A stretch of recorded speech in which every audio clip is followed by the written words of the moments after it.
Mbote naba internaute, mbote naba dans le monde entier et c'est ça yanga il se retrouver bino puisque la vie que bozali comme d'habitude bon mon message ba ndima déjà évangile ya Saint Thomas merci ndenge bozala na mbote belé na bino ba oyo bo se retrouver que oyo karalinga la langue na biso bozola na maram na biso ba congolais koto surtout ya Congo Kinshasa tu es le bienvenu na kati ya analyse autorité sala lelo concernant deux sujets principaux les d'actualité oyo ba congolais belé bazali ko beta na mitu ba ko solo na ba ko kabula makanisi bamsu baza ko yoka na mekukuta bamsu baza ko yoka na te surtout que actuellement ba congolais ba développer culture ya sika bande ko na ngai yo pozo na ko biblo ko na to nango biso ba congolais to komi ba spécialiste ba domaine donc tozo pesa impressionné tu to ebi makambutu ba domaine tout peut to na moi dire na makamu nyonso.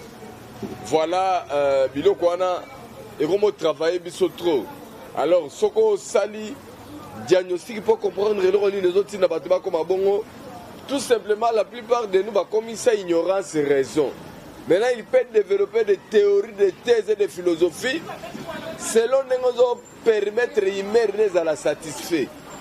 Mais vous verrez que dans la plupart des cas, na biloko belé bande ko belé baloba ba développer ba tirer so ba théorie belé. Et il y a qu'à refléter dans la réalité. Et c'est ça que moi je suis.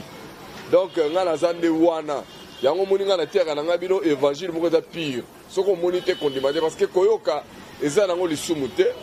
Vous voyez que vous avez Fachi, Azali Mokambi Mboka, et Nenge Azali Wana, Azali Abiso Nyonso. Nabatu Balingaye, Nabatu Balingaye te, Nabatu Bafotaye. Nabatu ba fauteuil était azali beaucoup de biso nyonso. Mais ce qui est bizarre azali que bato balinga fachi te balingi ba o balinga fachi batika kolinga fachi. Oh, est-ce que ça là atabino mo biso to trouver normal que tous en la démocratie parce que démocratie azali tolérance. Neti ngande na rabo na okanga ngai kanda batu balinga Joseph Kabila te. Neti ngande na rabo na okanga ngai batu balinga Fayulu motema pasi te. Batu balinga mozito ngana sidigela ngana bango te. Tout simplement parce que ngana nazali démocrate, nazali tolérant. Ça dit que na tolérer bango bazala batu Fayulu. Na tolérer bango bazala batu Kabila. Naza ko tolérer bango bazala bato Adolphe Mozito po ba benge pe mikolo yepe leader pomboko bango créer ba leader ata mto azana ata leader te monika ba commissaire leader nanko mais il se fâche contre moi parce que ngai na poni Fachi ngai linga Fachi ngai la préférer Fachi nous je devais un homme à battre non bandeko l'esprit wana tokotonga Congo te pe tokolinga Congo te peut-être que te biso na biso ba congolais wana ezali défi principal ngai en particulier ngai Saint Thomas na ko lancer na bino que bossa l'observation na boko constater que eloko wana eza ko jouer na biso trop alors eloko wana soki botali pe malamu ezali ko développer Congo te ezali ko mema biso nulle part biso toza nulle part na ba domaine ebele soko tali toza sima ya batu nyonso tout simplement parce que 1 totie boyebi trop 2 tolingana te 3 tozali ko c'est haïr biso na biso à tout bout du champ biso tozana bena pona ko boyana atati na conscience na nga na ko pa bena ke oleki na yo ngai wana danger mais na boyana ngai ouvertement boy te mitema auto komi na ngoyo e komi mitema pena ya mabe en tout cas tozoleka na béton info yango ezali canal o mikolo biso tozo kopesa la information à République démocratique du Congo surtout ba information oyo ezali clean. Merci na Biou na Bilili, merci na Mike papa na monde puisque yazo sala ke bozo biso pena très bien alambi à servir bino bolé na ko bo sanate rife ki sombe ya ba rife ye pas ali parmi bato bazolinga ke Congo ba congolais ba comme ba patriote bazonga ba patriote bazana bolingo ya Congo pe ya ba congolais. Vraiment, c'est très important bande ko balandi. Yo zolanda ngai. C'est vrai on a souci à Congo.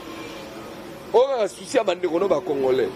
Mais est-ce que olingi Congo yango olingi pe bande ko no ba congolais to olingi ka bande ko yo botama na bango ekolo moko libota moko tribu moko. nde oyo olingaka na Congo. Voilà. Mais toi, la gymnastique, nous sommes tous en mikolo, tout ça, là, on a Congolais. Pour toi, comme on a un nerf solide, il y a sursaut patriotique et la Moukanakati na biso. Tout ça, après, on a Joe Emile, député élu sans élection. Allez, va député, mais il va siéger dans le Parlement dans la popularité. Donc, on a battu le rôle de bon témoin, bon, mais ça, mais biso, bon, on a dit qu'on a biso. Sans oublier Bivens, mon frère propre, Papa Martin, Bazali Batoyo. Biso to moni kaka ba biso to tana bato ni oyo pena soko talie bien ngana boyo kota makambo loi ya Tchani o aza de pere de mer teza bongo te mais apparence mutu na imera mutu moni ki oza ko refléter du moins sur son patriotique ana souci ya Congo na ya ba congolais mais bi ke côté na bino ko supporter parce que les raison peut se passer ça bolingo olinga Congo olinga na ba ndeko ba congolais za ko pesa yo pasi a kiki kezong. Vraiment tout ça on a pour recadrer ma camionneuse au bande ko bamona kike eza yango te lelo to la des sujets oyo na linga to partager to développer ezali likambo etali recensement en tout cas ba o bamona ki recensement za malamu te ba sepela ki nango te en tout cas ngana tindi bino na minute oyo bo mibele la bino moko ba crise d'attention malamon. Bon, on a roubé la nabino. Parce qu'on va passer au recensement. Donc, et les élections, et le recensement, kakambalo, yoso, tout ça là. Ce qui veut dire qu'avant une élection 2023, et c'est ngeli na mutunyo so ale kana recensement to yeba. Nani azali congolais, nani azali congolais te. Ngai no ki lengi no ki guna no ki sentiment ko sakana te bande ko na ngai amoke yo zala congolais moko boya ngwanju o zala congolais pirate pour ka likama recensement sala yo pasi mais yeba ke na moment tozolo bangana yo gouvernement ya République démocratique du Congo tombula matari ya nyo sacré ba vandeli likamu ya recensement. Bazui pendant mon canoté, il faut tout le canal recensement. Et commission a mise en place. Ils ont la micro zomi. Nangoanga na lo bana tamsu mikolo ngotikeli na ngata tamsu ka motoba. To sambo. Po esila nango baya na rapport. Et pas le premier ministre de la congolais. Sama lukonde boyebi ke na bisa kabino na kala. Ilunga ilunkamba zalaki ne premier ministre ba congolais te ya zalaki ya kingakata zalaki ya privé ya Kabila po oya biso tango koya akobanda kozwa mikano oyo ezali na avantage ya biso ba imboka biso ba kongomani biso ba congolais avantage kozala ya biso nde leko to komisiko biso na bino béton info non il fallait kaka awa sikoyo. Donc on a token de recensement. Oui, parce que l'amboka oyo, ba élection elle est belé depuis à Mobutu. Mais tout ça là sur recensement. Dernier recensement salem en 1984. Oyo tu sais 30 millions d'habitants. En 1984, dans le discours ya Mobutu, il y a tout comme le soleil se lève. Et là, comme maréchal, Azor reprendre Yango. Zaïre, mon pays, a plus de 30 millions d'habitants. On n'était qu'à 30 millions d'habitants. Et il y a que banda, époque à 30 millions d'habitants, si les longs tolo barabino boye, recensement ça m'a suscité. Mutumoko remettre à peine tolo la nenga solo waza congolais azate. Pour te éviter naza congolais. Tona naza congolais te. Oui, parce que surtout que dans le recensement, ça n'engage que Saint Thomas. Ils ont engagé Kangai. Par rapport à l'évangile, Toté Anangana Bino. Sans qu'on monite condimaté. Donc, pour l'engager recensement, il y a une loi à Tchani. Recensement, il y a une loi à Noël Tchani. Parce que ceux qui ont recensé, tout le monde est congolais. Ah, mais règlement de l'intérieur, il y a. Tout loi électorale, il y a des critères. Pour postuler aux Congolais d'origine père et mère. Au moins, ils ont déjà que ils ont postulé déjà parce que les recensions, ils ont Congolais déjà Mukanda et Angoyo. yaki tata na yaki mama à travers recensement omona elengi nango tala bola mo recensement o yango biso tolobaki masolo ya bato basala o boye te recensement nde merci na Sama Lukonde pour le recensement. Merci na VPN intérieur à Selo pour la bientôt recensement. Merci peu na ONIP pour la biso ba oyo ba vrai Congolais to aspirant vraiment que il faut tous la identifier ba même so réellement que tous ali ba Congolais.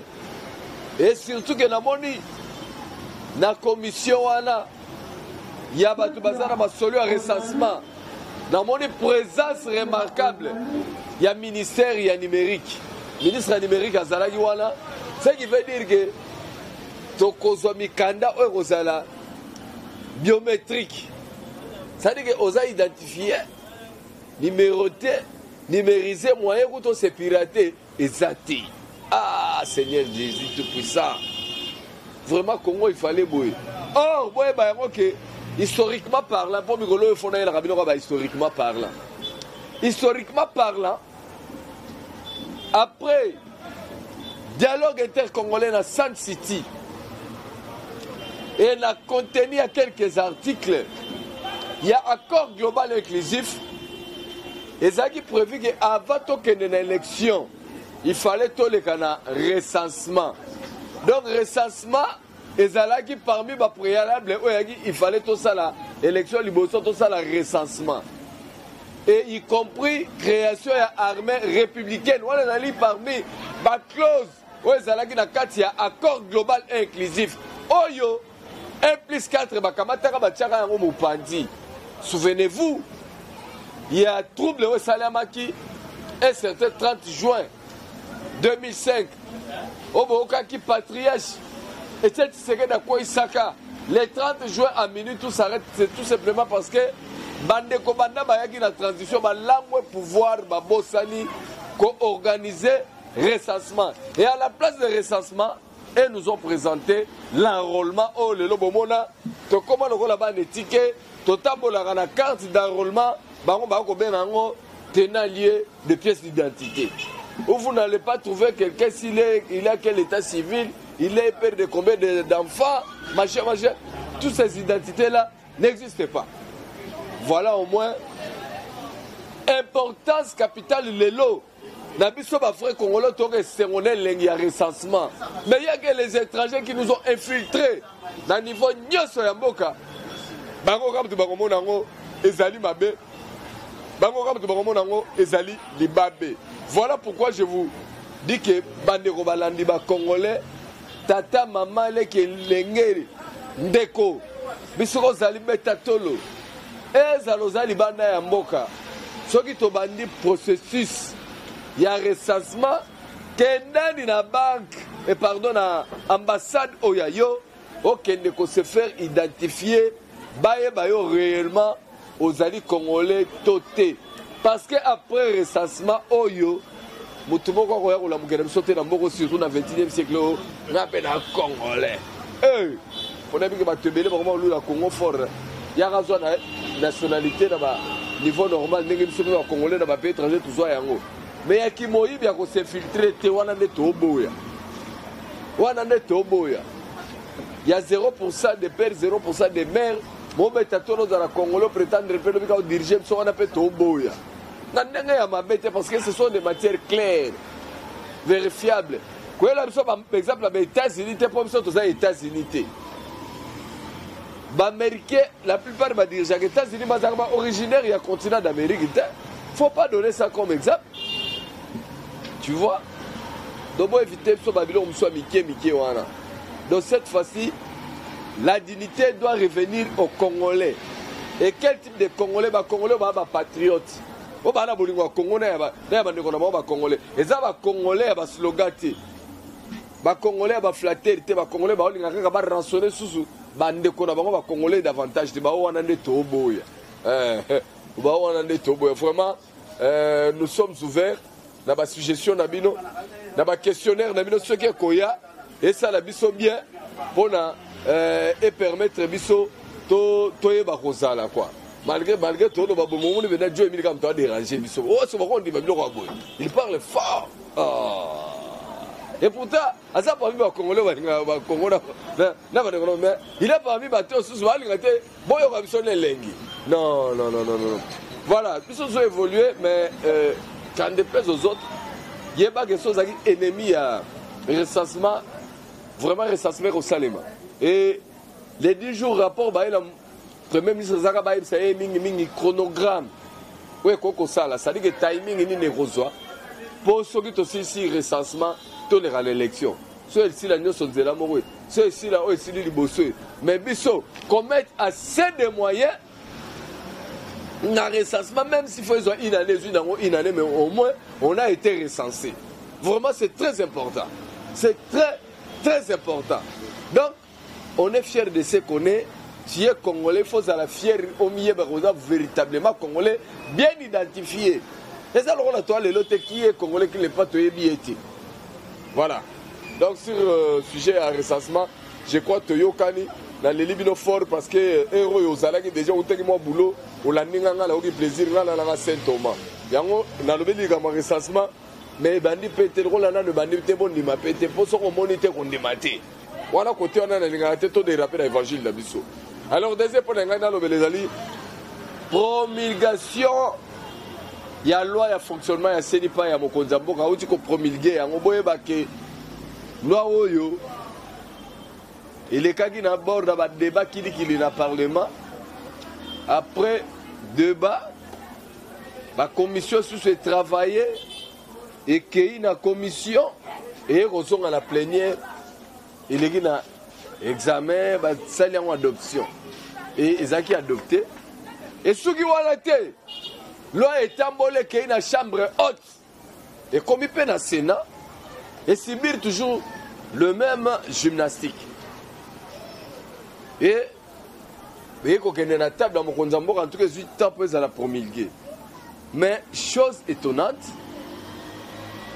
dans le moment où la loi est vendue, dans le bureau de mon Konzambo, quand tout le monde est député, honorable Martin Fayou, Luna, honorable Adolphe Mozito, Balamuki Balobi, oh non, loi wana biso tolinga ngote, il faut pas dépolitiser Seni, bazongela kuna babandela musala, biso to représenter ensemble le peuple congolais, loi wana bandeko, oui puis nga isalinga pasi mbalamongo. Comment les deux honorables ici peuvent faire l'école buissonnière pendant que ba pleiner recolera l'ensemble baninga bazali ko débattre musala oyo population ponela ki atineke puisque bango ne ba représentant lokola bango pe bibalana ba balobeli ya peuple et la seule cadre ezaki prévu pour na sala débat ezalaki ne na parlement bango baboyi parlement bango ba préférer baya na balabala pour ba faire sur soir idée na bango ya ke kuna là on a to constater que ezali politisé surtout Seni na fonctionnement nango ezo senga ba dépolitiser Seni mais to que non moins détail ya mkie ce qui les loba dépolitiser Seni je crois que Adolphe to Martin Fayou moko na ba homme président de la République entre nous pe na peli ndenge ba proposer ndenge wana ngai na niveau nanga mais na linga ki pe na yeba est-ce que bakoki ko sunga biso ba biso pays moko oyo bazala na Seni moko za dépolitisé parce que à ma connaissance la plupart des pays bien organisés bazala na Seni te pour organiser élection ezali ba ministère de l'intérieur ya ba pays wana mte organiser souvent ba élection mais est-ce que ministère intérieur ils allaient diriger la société civile. Peut-être qu'on comprendre. Non. Et moi, il faut que le populisme d'ailleurs, vous voyez que le président Félix, il a habité le président Mokomalam. Parce que soit un bon dictateur, il a assoiffé à pouvoir. Il n'allait pas autoriser qu'on modifie cette loi. Il a autorisé à modifier la loi électorale au terre. Va travailler sur Yangote et subir le toilettage, fonctionnement ya seni yango na composition yango bamodifie yango te parce que d'abord yango de essayer na pouvoir ayingaka tikaka même structure oyo ezalaki en place et retravailler sumbalo mpo kaka ya demeurer na pouvoir mais au moment est-ce que tous les d'abord IDPS eza na combien de députés na parlement pour que bango badéputé na IDPS baconvaincre kaka baparlementaire tout bandima kaka voir non entre nous Martin Fayulu na Mozito po changer ta discours akosa bato ko oyebi ke bokosi bato mingi boyebisaki bato Félix aza président nommé aza marionnette aza placenta aza soki placebo aza soki panthère aza soki nani donc bopesaki bakombo nyonso les gens ont vu que l'État a donné raison à Félix que na bino ouais qui na lisolo ya vérité des îles na éviter est-ce que ça na peuple moko to congolais moko apekisi Martin Fayulu a revendiquer la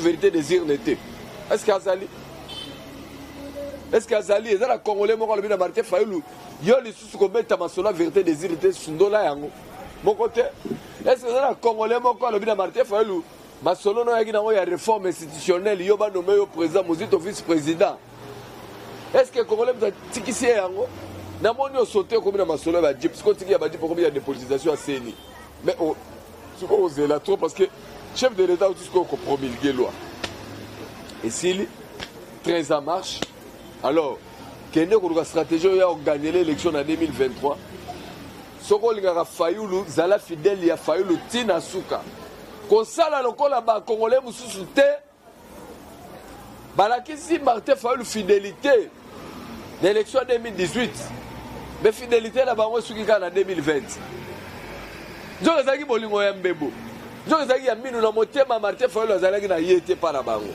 basundola lelo Martin Fayulu atikalaka ye na Mozito na Steve Kivwata kenda yo tu comme totikali fidèle ne la loba na yo garde Fayulu ti de chance en 2023 ko soit katani lisusu obongiseli lisusu esika dans 5 ans lisusu oye koyana et puis azala suma kasi na contestation il y a l'élection 2023 a préparé un makasi parce qu'il y a préparé réussite il y a préparé des contestations mais pour votre information loi est déjà promulguée ça n'est fini et surtout que loi oyo avant chef de l'État promulgué yango batikela ki sous cour constitutionnel marge de manœuvre atteint soki musala basali ezali conforme à la constitution et ça a été fait alors je ne sais pas quelles sont d'autres voies de recours. Oh, la bande à Martin Fayulu, ils sont tellement minorité. D'ailleurs, quand on a battu, Martin Fayulu, il y a militaire au Congo, dans la qualité nil. Résistant, opposant, puisque l'opposition, il y a la résistance.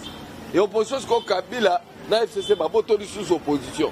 Et comme il y a Bango, on risque, FCC et sa porte-parole, il y a opposition, contrairement à yo. Yo oya kozanga ta esika ya kotiela motema.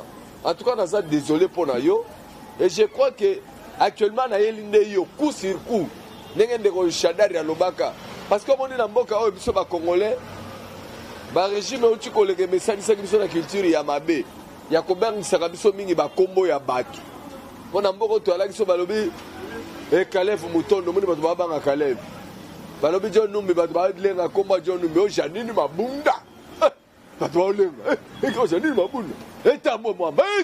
oh mais non André Kebuta Emmanuel Shadari Kemala Shadari mais que tu as pu mater mais c'est quoi Félix Tshisekedi Chilombo ya yeli biso culture ya kobanga mibeko c'est-à-dire que au sentir que mandataire public abanga IGF nandimite personnel mais déjà RTNC nandimite que okaka somo ya IGF ya wana okufi pour que ba que no inspecteur la RTNC na ba société so côté so ba DG ba okufa personnel DG Kabila ayepina na yebi ayapina tela biso place moto alaki akabeli biso bimo mgembo mboka biso tiseke da biso so ba pese odiango la mo mboka okabeli ngana kolia mais na yoki ka souci inspection générale ya finance alingeti auti kolobelo ko mo salinga pasa lobi misolo nyonso alete bimaka mpona kosala mosala ya leta soki neti ebimi $100 $30 ekitaka mosala $70 eglimwaka so ndenge na badomaine nyonso ya leta sikoyo botala ba prédateur ya catégorie ya boye bato ya boye bino vous espérer Congo ebonga ndenge nini. Monsieur, on restait avec Kabila, on allait nous enterrer vivants, la plupart de Congolais. Yango yo ndeko na ngai na milicho la ngai na zane sengo. Ngai Saint-Thomas ngai yo na kei. Na lingi na tika na ngai yo continuer makambo na yo sala ba faire na yo parce que concentre-toi aux affaires. Récite ya lobe ça sur la politique, tene ba tebele ba réussir la politique. Na ba mandat ki le uti ko le récite ya lobe comme na business. Donc quand tu vas faire moi na mai duka ba faire yo kola ba faire ya kana ba faire awa yango ko sala yo. O comme un millionnaire na ba faire mais na politique ba millionnaire ba kozala soute. Déjà budget 2022 tango robima ba réduire très ya ba institution. Alors ba no boudé kozala député, ba no boudé kozala ministre. Mikolo koya et comme biloko ba ba beta ba kara ba no préférer ka business. Yo pe lokola. Mais yo ce qu'on peut biloko ne salma ko ndimana noté. Sala na kati évangile à Saint Thomas soko monité kondimate et puis sambela na nzambe apesa yo ne grâce ozala vivant pour mimone la biloko nyonso tout. Bye bye na bandeko na nga ba congolais place ozali vraiment nga na sepeli ndenge oteli nga ka bomoni nga sali nga plaisir pour na olinga yo na bike muso bani no kofinga ngai mais bato ba finga nga na olinga bango bato ba sepela nga na continuer kolinga bino na batseli bino dose d'amour parce que boza bandeko na nga ba congolais to simbana elongo totonga Congo na biso parce que ceux qui toza divisé Congo ils ont développé té mais ceux toza unis de to développer Congo na slogan ka moko bolingo ya Congo na ya ba congolais bye bye bye bye bye